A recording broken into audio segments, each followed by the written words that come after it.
Well, CentraState is located in Freehold, New Jersey. We are a 284-bed community hospital. In addition to the hospital, we also have 3 senior communities. We have a wide range of diagnostic and therapies.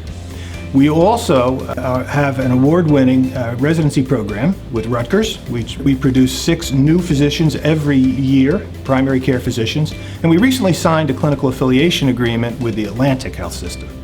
We recently completed the second phase of a major solar project, carports in this case. We worked with KDC to do the project. KDC did a wonderful job for us. Phase 1 was a solar farm on our land. Phase 2, which we just completed, were the solar carports in much of the parking areas, and there will be more to come.